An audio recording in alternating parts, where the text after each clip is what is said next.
আমি বন্ধুরা এই যে রাইসটা দেখতেছি মুরগি বয়েল করে ইয়ার পরে একটু সস দিয়ে মশলা দিয়ে এই যে কষাইছি দেখেন।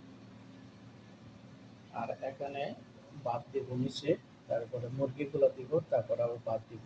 এটাকে মশকুল বলে। 130।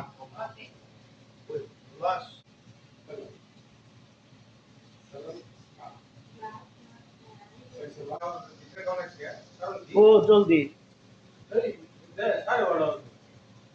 দিতে দিতে 1:30 বাজবো।